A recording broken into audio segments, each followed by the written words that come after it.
아마 그 축구를 좋아하시는 분이라면 아마 지난주 중에 잠을 이루지 못하는 그런 밤을 보냈으리라 생각하는데요. 그 우리나라 손흥민 선수가 그 세계적인 축구 리그입니다. 프리미어 리그에서 득점 왕에 올랐습니다. 이게 얼마나 큰 화제가 됐는지 제 주변에서도 이 기록은 우리나라는 물론이고 아시아 선수 중에서도 이건 처음 있는 일이다 막 흥분해서 이런 이야기하는 걸 제가 참 많이 들었습니다. 그리고 나서 이제 언론마다 아니 손흥민 선수는 어떻게 이런 세계적인 축구 선수가 될 수 있었나, 그러니까 이런 것들을 이제 분석하는 그런 기사들이 많이 오르고 했는데요. 저는 이 손흥민 선수가 어떻게 이렇게 세계적인 선수가 됐나 그 생각해 보면 한두 가지 이유를 금방 알 수 있을 것 같습니다.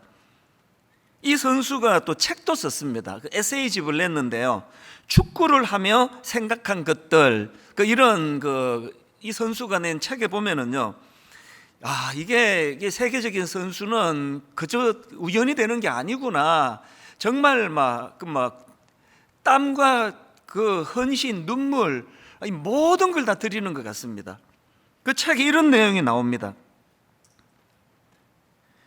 10개월 내내 저녁 10시 전에 잠자기, 10개월 내내 정크푸드 먹지 않기, 10개월 내내 자유시간에 외출하지 않고 집에서 쉬기, 10개월 내내 스트레스를 빨리 털고 평정심을 유지하기, 시전 중 나는 이렇게 산다.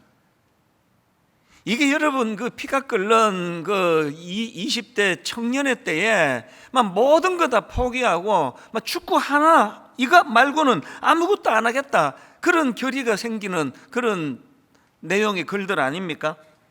또 그 책에 이런 내용도 나옵니다. 내가 힘든 티를 낼 때마다 아버지는 성공은 선불이다 라고 말씀하셨다. 지금 인생을 투자해야 10년, 20년 후에 결과를 거둘 수 있다. 사실 손흥민 선수가 세계적인 축구 선수가 된 배경에는 아버지 잘 만난 거, 이게 큰 몫을 했다고 다들 그렇게 이야기합니다. 이 아버지가 어릴 때부터 얼마나 혹독한 훈련을 시켰는지, 그리고 무엇보다도 이 아버지가 귀한 게요, 이 기초 훈련의 중요성, 이 기초가 중요하다. 그래서 이제 이 아버지가 쓴 책도 제가 전에 한번 소개해 드린 적이 있는데 제목부터가 이렇습니다. 모든 것은 기본에서 시작한다. 그래서 이제 이 초등학교 5학년 때부터 손흥민 선수 매일 1000개씩 슈팅 연습을 했다는 겁니다. 500개는 오른발로, 500개는 왼발로. 그래서 이 손흥민 선수의 굉장히 강력한 특징 중에 하나가 기회가 오면은 오른발 왼발 가리지 않고 바로바로 슛을 날릴 수 있으니까 그게 얼마나 강점이겠니. 이게 초등학교 5학년부터 시작된 기초 훈련에서 자리 잡게 됐다는 겁니다. 세월이 흘러서 손흥민 선수가 이런 고백을 했습니다. 지겹도록 반복했던 기본기 연습이 오늘의 저를 만들었습니다. 8살 때 축구를 시작해 첫 시합을 뛰기까지 8년이 걸렸고, 매일 몇 시간씩 볼을 몸에서 떨어뜨리지 않는 훈련을 거듭해오던 어느 날, 날아드는 공에 무의식적으로 반응하는 저를 보았습니다. 제가 이 아버지를 보고 놀랐던 게요, 애를 8살 때 축구를 시켰는데 중학교 3학년이 될 때까지 시합에 보내지 않았던, 기본이 다져지기 전에 자꾸 이 승부에 노출이 되면 기본기가 흐트러진다는 그런 어떤 신념에서 나온 거 아닙니까? 이렇게 기본을 강조했던 게 그 손흥민 선수의 아버지인데요, 이건 히딩크 감독도 똑같은 원리인 것 같아요. 우리나라를 2002년 월드컵 4강 그 신화를 만들었던 주역이 히딩크 감독인데요, 이 히딩크 감독이 우리나라 국가대표 감독으로 부임하자마자 계속 강조했던 게 한국 축구팀은 기초 체력이 약하다. 한국 축구는 근성이 부족하다. 그래서 부임하자마자 축구 기술은 안 가르치고 막 계속 입에서 단내가 날 정도로 체력 훈련만 시켰다는 거 아닙니까? 그래서 처음에 이 히딩크 감독이 부임하고 그 국가 간의 친선 경기를 하면은 막 계속 지는 겁니다. 막 5대 0으로 지고 그랬다는 거 아닙니까?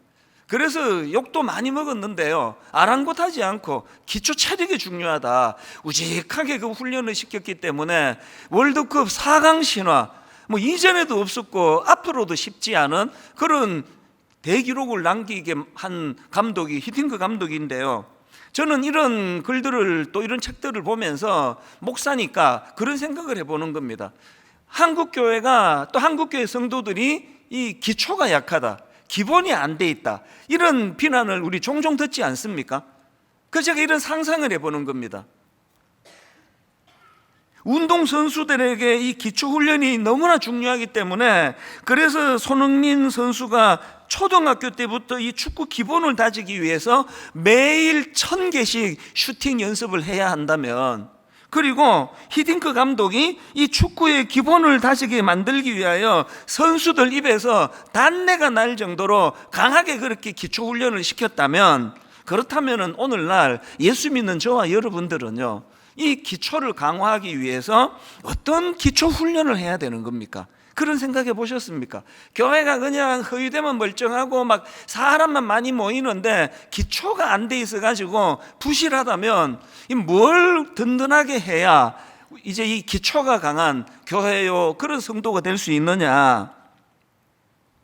제가 이런 점에서 오늘 참 중요한 선포를 하나 하려고 하는데요, 우리도 기초 훈련부터 새로 하자는 겁니다.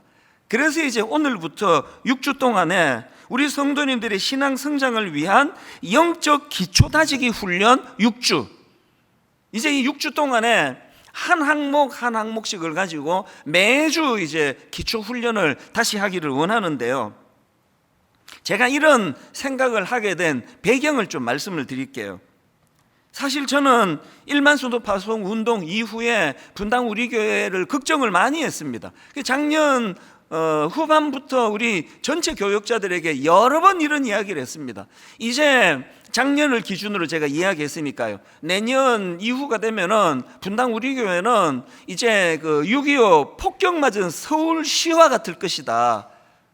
이제 1만 성도 파송 운동이 이루어지고 나면은 이제 저희는 한 10여 년 기존 신자 등록을 안 받았기 때문에 그 이후로 매년 한 1000여 명씩 등록하는 성도님들은 다 초신자들 아닙니까? 그리고 짱 믿음 가정이라고 이 남편이나 아내 중에서 한 분은 교회를 다니는데 한 분은 교회를 다니지 않은 이런 성도들이 많아지다 보니까 섬겨야 되는 성도는 많은데 어떤 부작용이 생기느냐, 제가 우려했던 일이 그대로 일어났습니다. 1만 성도 파송 운동을 놓고 결과를 놓고 보니까 교회를 섬기던 평신도 지도자들인 순장님들 70% 80%가 다 파송받아 다 나가셨단 말입니다.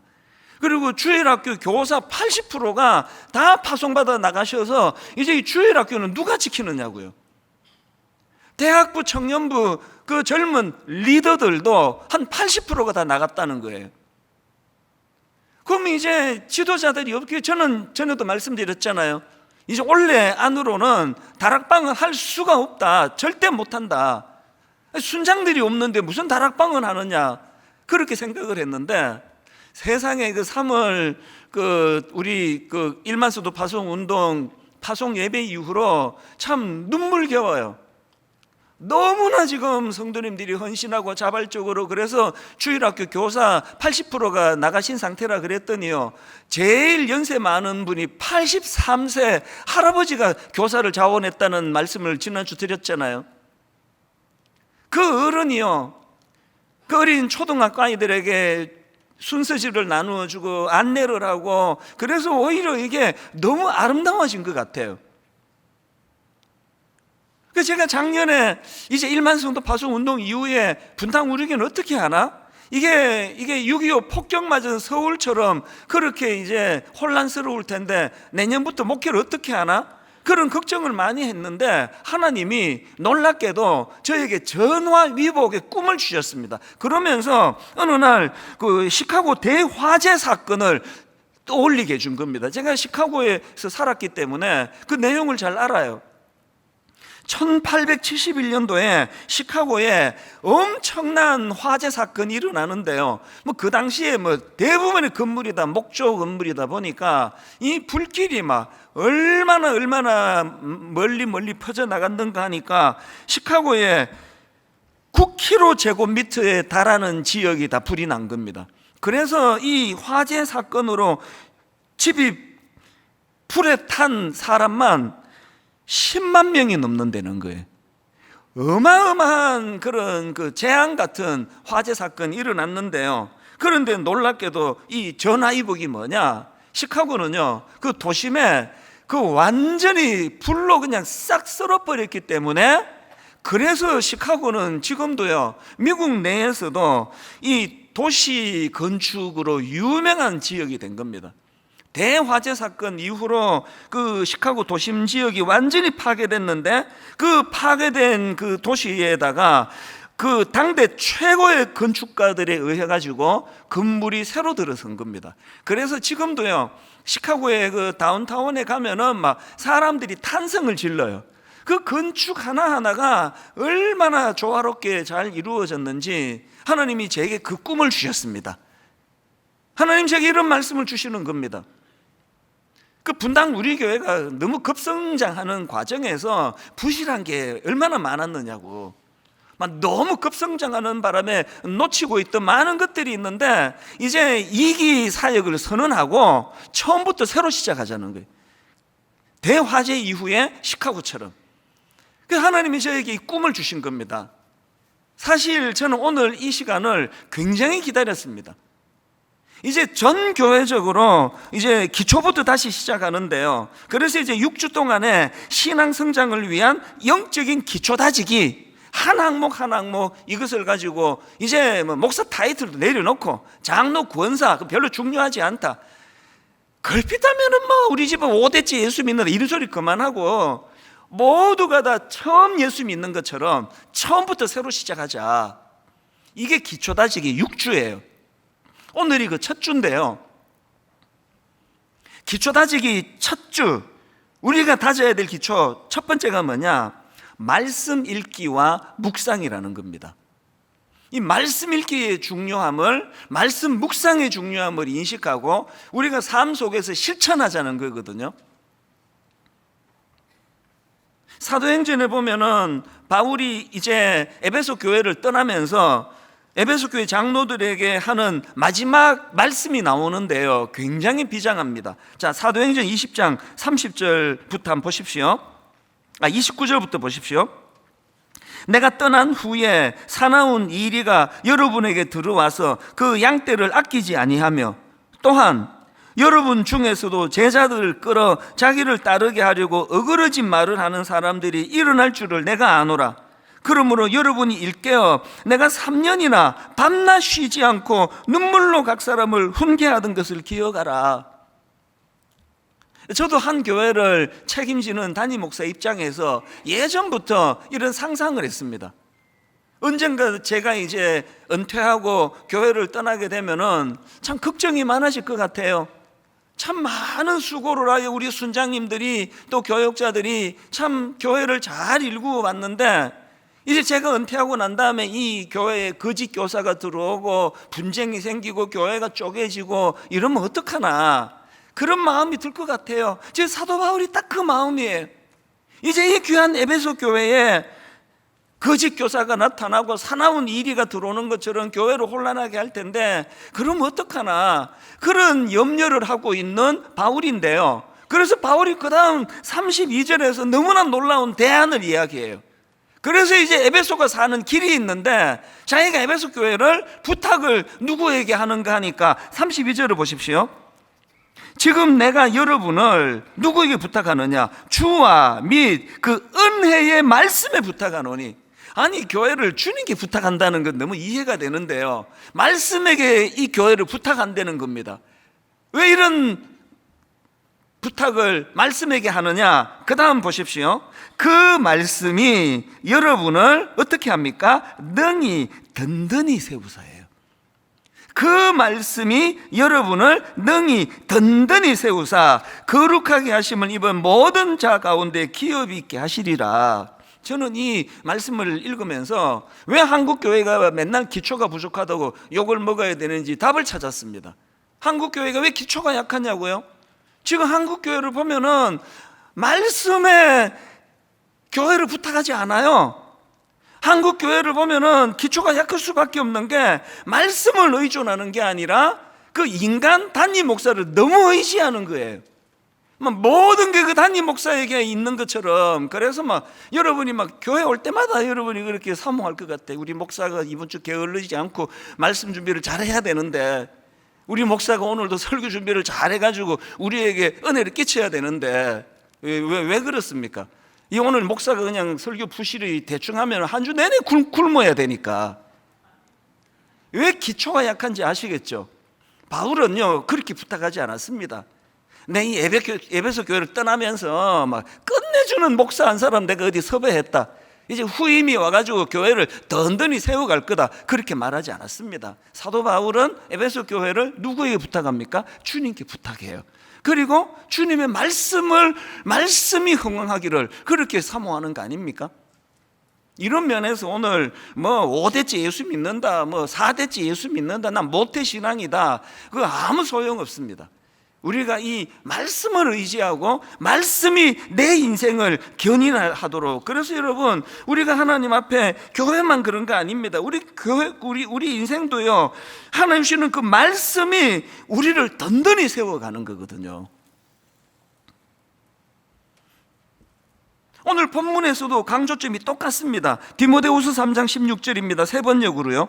모든 성경은 하나님의 영감으로 된 것으로서 교훈과 책망과 바르게 함과 의로 교육하기에 유익합니다. 이렇게 16절에서 기능을 소개한 다음에 그 다음 17절을 보십시오. 성경은 하나님의 사람을 유능하게 하고 그에게 온갖 선한 일을 할 수 있게 하는 것입니다.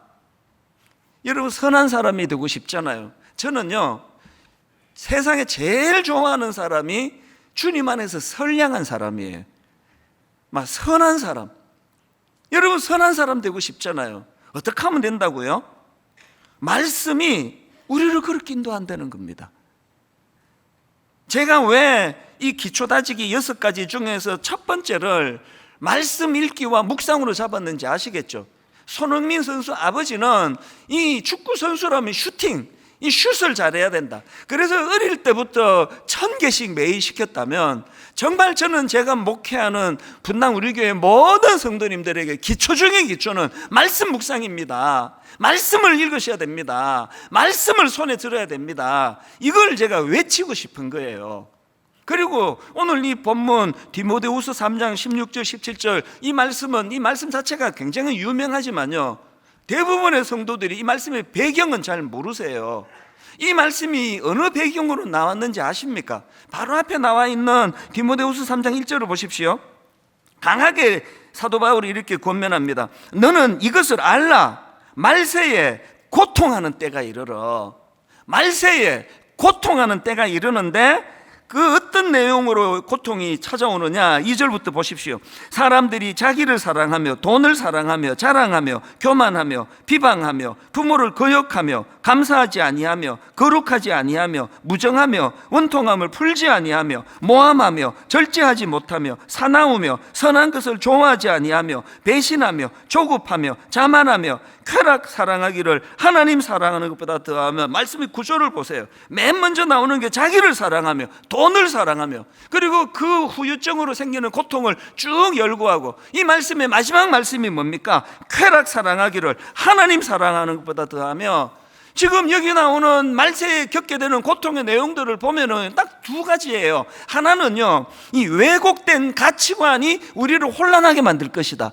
그리고 두 번째가 뭡니까? 그 왜곡된 가치관으로 말미암아 온 시대와 세상이 혼란을 겪게 되고 고통을 겪게 될 것이다. 이게 딱 오늘 우리 시대의 상황 아닙니까? 최근에도 그 30대 초반의 젊은 아내가 그 보험금을 노리고 남편을 물에 빠뜨려 죽게 만들었다는 혐의를 받고 구속되는 웃지 못할 비극적인 사건이 일어났잖아요. 그게 다 가치관의 문제예요. 이 여성이 진짜 그 남편을 그렇게 살해했다면은 이유는 딱 하나예요. 가치관이 잘못된 거예요. 뭐 가정이 뭐가 중요하냐? 돈이 중요한 거지. 그 남편이 벌어다 주는 그 돈 갖고 뭐 무슨 재미로 사느냐고. 목돈이 필요한 거지, 거금이 필요한 거지. 그래서 남편을 죽였다고 한다면, 그리고 뭐 이런 사례는 뭐 그냥 뭐 잊혀질만 하면은 계속 나오고 있는 거 아닙니까? 가치관의 문제예요. 게다가 여러분, 오늘 이 성경의 중요성을 강조한 말씀 바로 앞에 어떤 내용이 나오는가 하니까 6절을 보십시오. 세 번역으로. 그들 가운데는 남의 집에 가만히 들어가서 어리석은 여자들을 유인하는 사람들이 있을 것입니다. 그런 여자들은 여러 가지 정욕에 이끌려 죄에 짓눌려 있고, 저는 이 말씀을 보면서요, 사도 바울이 2000년 전에 오늘 우리 시대를 정확하게 예언하고 있구나. 오늘 우리 시대를 보세요.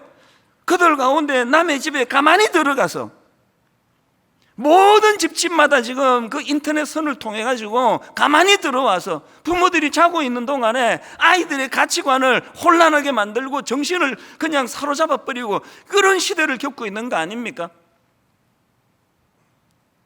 본인의 가치관도 너무나 비성경적으로 악한 세상에 물들어 있으면서 끊임없이 가만히 남의 집에 들어가서 지금 혼란을 겪고 있는 차별금지법도 마찬가지입니다. 이게 점점 이제 이거를 법으로 이제 만들겠다는 시도가 있을 때마다 저는 사실 너무 그것이 공포스러워요. 그래서 자꾸 두려운 거예요. 여러 번 말씀드렸지만, 아니 그 누가 차별금지법을 반대하느냐고요. 기독교인들은 나서서 우리가 이거를 찬성해야 되는데, 문제가 뭐냐? 우리 앞서 그 선진국이라는 유럽이나 미국에서 차별금지법을 만든 내용들을 보니까 그 안에서 너무나 이 예상하지 못했던 이런 왜곡된 가치관이 그 안에 끼어져 들어와 있더라. 그래서 지금 이게 너무 혼란스럽더라. 그거 아닙니까? 그래서 지금 오늘 오후 2시에 바로 이 자리에서 차별금지법 바로 알기 세미나를 지금 우리가 준비하고 있지 않습니까? 여러분들이 오셔야 돼요. 그리고 알고 반대하자, 알고 찬성하자, 그걸 제가 강조하는 거거든요. 지금 미국이나 유럽 같은 데서 일어나고 있는 양상들을 보면은 좋은 의도로 시작했겠지만 출발이 전혀 다른 양상으로 흘러가고 있는 거 아닙니까? 작년에 여러분 그 미국에서 있었던 그 코미디 같은 이야기 여러분 다 들으셨나요? 어떤 남자가 우리나라로 치면 여탕에 들어갔어요. 그래서 이제 뭐 난리가 났죠. 벌거벗고 여탕에 들어가 난리가 나가지고 막 항의하니까 그 직원이 알 듯 모를 듯 답을 하네요. 그 남자 몸을 가진 그 사람을 여탕에 들려다 준 이유를 이렇게 설명했답니다. 그 고객이 스스로 여성이라고 밝혔기 때문에 캘리포니아 주 법에 따라 여탕을 이용하도록 한 것입니다. 근데 뭔 소리인지 잘 모르겠어요. 이 캘리포니아 주 법이 제가 내일 새벽에 여탕에 기분 나쁘 내가 왜야 나 말고 어떤 거 정신 나간 어떤 남자가 내일 새벽에 여탕에 들어가 가지고 나 몸은 남자인데 내 정체성은 여자입니다. 그러면 들려 보내주도록 하는 법이 만들어졌다는 이야기로 저는 이해를 했거든요. 왜 그런 눈으로 저를 보세요? 이게 무슨 코미디 프로에 나온 게 아니고 외설스러운 영화에 나온 게 아니고요. 지금 미국에서 작년에 실제로 일어난 사건이에요. 혹여라도 우리가 차별금지법을 만들었다가 우리도 이런 혼란스러운 일이 생길까봐 제대로 알자는 거예요. 제대로 알고 대처하자는 그 얘기거든요. 2000년 전에 바울이 디모데후서 3장 1절에서 그대는 이것을 알아두십시오. 말세에 어려운 때가 올 것입니다. 그리고 6절에 그들 가운데는 남의 집에 가만히 들어가서 어리석은 여자들을 유인하는 사람들이 있을 것입니다. 그리고 나온 게 유명한 본문 디모데후서 3장 16절이라니까요. 모든 성경은 하나님의 감동으로 된 것으로 교훈과 책망과 바르게 함과 의로 교육하기에 유익하니, 이 마지막 때에는 말씀을 들어야 말씀이 기준이 돼야 된다는 겁니다. 바로 앞에 나오는 14절도 마찬가지입니다. 그러나 너는 배우고 확신한 일에 거하라. 너는 내가 누구에게서 배운 것을 알며, 그 다음 보세요. 또 어려서부터 성경을 알았나니 성경은 능히 너로 하여금 그리스도 예수 안에 있는 믿음으로 말미암아 구원에 이르는 뭐가 있다고 합니까? 지혜가 있대. 지혜. 너무나 우는 사자와 같이 우리를 혼란에 빠뜨리고 혼미하게 만드는 우는 사자와 같이 산길자를 찾는 이 시대에는 배우고 확신한 일에 거해야 되는데, 어릴 때부터 성경을 우리가 기준으로 삼아야 된다. 여기에 비해서 오늘 한국교회 성도님들을 보면은 우선 성경을 너무 몰라요. 중고등학교 내내 영어 수학만 손에 잡아가지고 도대체 이게 신약의 인물인지 구약의 인물인지, 창세기 다음에 요한계시록이다 그래도 반박할 애들이 거의 없습니다. 창세기 다음에 뭐 계시록인지 뭔지 관심이 없는 거거든요. 그 어떻게 하자는 겁니까? 그래서 여러분, 오늘부터 6주 동안 진행될 영적 기초 다지기 훈련의 첫 번째로 말씀 읽기와 묵상에 도전하자는 겁니다. 그래서 여러분, 지금 그 현장에 예배 오신 분들은 이제 여러분 이거 다 이제 한 권씩 받으신 걸로 알고요. 또 가정에서 지금 그 온라인으로 예배 드리시는 분들은 이 모든 걸 똑같이 프린트할 수 있도록 올려드렸습니다. 그래서 여러분들이 이거를 프린트 하셔가지고 이렇게 그 중간에 그 스테이플러로 이렇게 책을 만드세요. 그리고는 내일부터 뭘 훈련하느냐? 아침에 일어나면은 회사로 출근하기 전에, 아이들 학교 보내기 전에, 그래서 이 제목이요, 하루 한 구절 묵상 핸드북이에요. 뭘 강조했습니까? 길게 안 하겠다는 겁니다. 이거 열어보면은요, 사실 한 구절이 아니에요. 근데 왜 이름을 한 구절 묵상이라 썼느냐? 그 다음 내용은 제가 안에 있는 책 내용을 한번 읽어 드릴게요. 매일 말씀 한 구절이라도 가까이 하기를 소원하는 마음으로 만들어진 하루 한 구절 묵상 핸드북이에요. 이거 만든 교역자들의 참 눈물 나는 호소입니다. 한 구절이라도 하루 말씀을 읽고 시작하자는 거예요. 그래서 여러분, 이거 이제 내일 아침부터 이제 일어나셔서 출근하기 전에 이제 이거를 딱 펴시면, 이제 내일 월요일 주제가 이렇습니다. 너는 하나님께 소망을 두라. 그렇게 하고 시편 42편 1절부터 5절 말씀이 나오면 15분만 시간을 쓰세요. 오늘 주제가 그 하나님께 소망을 두라고 하는데, 근데 이 하루를 어떻게 사는 것이 하나님께 소망을 두는 삶이지? 이걸 좀 생각하고 시작하자는 거예요. 저는 등산을 하고 또 한 2시간씩 걷고 할 때 그냥 걷는 법이 없습니다. 꼭 말씀을 묵상하고 머리에 넣고 가요. 그냥 맹탕으로 걷기는 너무 억울하잖아요. 시간이 너무 아깝잖아요. 그래서 말씀을 머리에 묵상하고 한 2시간 걸으면서 묵상한 말씀을 계속 곱씹으면서 걸으면요, 2시간이 삽시간이 지나가요. 삽시간에 묵상하자는 거예요. 말씀을 좀 머리에 담고 가자는 겁니다. 그리고 홈페이지 오시면 또 묵상 노트라는 것도 지금 올려놨습니다. 이 프린트해서 한쪽에는 말씀 묵상 핸드북을 펴놓고 한쪽에서는 묵상 노트를 가지고 좀 기록하자는 거예요. 그리고 조금 더 시간적인 여유가 있다면 오늘 읽은 이 말씀을 필사하자는 거예요. 한번 적어보세요. 여기 또 초신자분이 꼭 읽기만 하면 된다더니 자꾸 많아져. 안 해. 이런 분이 계실까봐 저 잘못했습니다. 그냥 읽기만 하시면 돼요. 15분도 많으시면 5분만 쓰시면 돼요. 훈련하자는, 훈련. 우리 생활을 훈련하자는 겁니다. 모든 훈련에는 목표가 있지 않습니까? 저에게 여러분들에게 드리고 싶은 이 말씀 읽기 묵상과 관련한 두 가지 목표를 드리고 싶은데요. 첫 번째 목표가 뭐냐? 이 과정을 통해서, 이 훈련을 통해서 말씀 묵상이 인생의 즐거움임을 좀 깨닫자는 거예요. 이 맛을 좀 보자는 겁니다. 예전에 제가 유진 피터슨 목사님이 쓴 이 책을 먹어라, 거기 나오는 내용 하나를 소개해 드렸던 기억이 나는데요.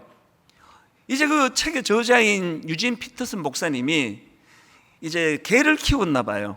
뭐 미국은 이제 나라가 또 땅이 또 넓다가 보니까 개들도 우리처럼 소형견은 거의 없고요, 다 큰 개를 키워요. 그리고 이제 이 유진 피터슨 목사님이 그 당시에 살던 때가 그 산림이 우거진 산 기슭이라 그러는데, 뭐 미국이나 캐나다는 뭐 자연은 뭐 너무너무 부럽잖아요. 이 목사님이 이제 아침에 이제 키우는 개를 끌고 이제 산책을 가다가 보면은 종종 만난대요. 코요테가 물어 죽인 그 사슴의 사체를 발견할 때가 있대요. 그러면 이제 그날은 이제 이 산책시키는 개가 개 탄 날이에요. 개가 개 탄 날이 아니고, 이 발음이 제가 좀 그렇습니다. 개가 개 탄 날이에요. 얼마나 좋아하는지 이제 그 사슴의 그 사체를 끌고 막 자기 막 덩치가 큰 그 죽은 사슴을 끌고 이제 집으로 가가지고는요, 막 이 행복은 이루 말로 다 못한대요. 그래서 이제 그 개를 이제 그 개가 물고 온 사슴의 그 뼈를 이렇게 발라가지고는 꼭 이제 거기서 안 해요. 우리 집 강아지도 보니까요, 뭐 자기가 좋아하는 먹이가 있으면 주인 앞에서 안 먹어요. 저 구석진 데 가서 뺏어 먹을까봐.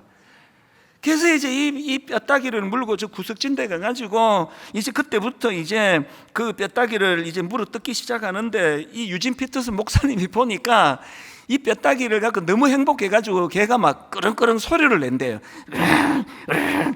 막 이러면서 그 뼈다귀를 이제 물어 뜯는데, 이 목사님이 어느 날 성경을 읽다 보니까 그 장면에 단어가 나오더래요.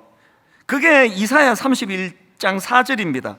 큰 사자나 젊은 사자가 자기의 먹이를 움키고 으르렁거릴 때에, 이게 주인 입장에서 보니까 그 개가 먹이 놓고 뼈다귀 놓고 으르렁거리는 단어가 나왔는데, 놀라운 게 뭐냐, 여기 나오는 으르렁거리다, 이게 히브리어로 하가라는 단어인데요, 이게 묵상이라는 뜻입니다. 하가라는 이 단어가 시편 1편 2절에도 나옵니다. 오직 여호와의 율법을 즐거워하여 그의 율법을 주야로 묵상하는도다, 이게 으르렁거리다라는 그 하가라는 단어예요. 또 시편 63편 6절입니다. 내가 나의 침상에서 주를 기억하며 밤중에 주를 묵상할 때에, 이 하가예요. 그래서 이제 우리 집 강아지도요, 한 번씩 이제 그 갈비 이걸 이제 삶아가지고 강아지한테 던져주면은 그날은 난리가 납니다. 얼마나 이 뼈를 좋아하는지 저 구석진 데 가가지고 뭐 좀 과장하면요, 한낮을 동안 안 나와요. 계속 이 뼈도 물고 뜯고 그러면서 막 행복해하면은 우리 부부는 이렇게 이야기해요. 우리 강아지가 지금 묵상하고 있네. 그게 하가예요. 으르렁거리다예요. 여러분, 우리가 지금 6가지 기본 훈련 중에서 말씀 읽기와 말씀 묵상을 우리가 훈련하는 목표는 이거예요. 여러분, 말씀이 꿀송이처럼 달다 이런 이야기들을 하는데 우리도 그걸 한번 맛보자는 거예요. 왜 이렇게 묵상에 즐거움? 그래서 저는 뭐 여러 번 말씀드렸지만요, 저의 즐거움은 대형교회 목사 타이틀에 있지 않습니다. 진짜예요. 저의 기쁨은요, 새벽입니다. 그 새벽에 하나님 앞에 묵상하며 기도하며 하나님 앞에 나아갈 때에, 그래서 여러분 내일 그 새벽에 우리 집 앞에 와서 가지고 그 이렇게 귀를 한번 기울여 보면 아마 어떤 남자가 이런 소리를 내는 게 들릴 거예요. 이런 소리가 들릴 거예요. 근데 이게 영적인 소리이기 때문에 요 키로는 잘 안 들릴 겁니다. 여러분 인생에 정말 이 으르렁거리는 소리가 날 정도로 기쁨으로 지내는 시간이 있다면 그러면 뭐 다 된 거 아닙니까? 이거 우리 목표로 삼자는 거예요. 그런가 하면 두 번째로 목표가 하나 더 있는데요, 이 말씀 묵상으로 삶의 변화가 일어난다는 것을 한번 확인해 보자는 겁니다. 전도자 무디 선생이 이런 말을 했습니다. 성경은 지식을 쌓기 위해 주어진 것이 아니라 삶의 변화를 위해 주어진 것이다. 그래서 제가 결론을 맺으면서 한마디만 더 드리고 싶은데요, 예수님이 십자가 지신 다음에 두 제자가 너무나 절망해서 엠마오를 향해 가고 있었잖아요. 거기서 부활하신 주님을 이 두 제자가 만나서 완전히 회복이 되는데요, 그런데 거기에 이 두 제자가 하는 대화의 한마디가 너무나 중요합니다. 누가복음 24장 32절입니다.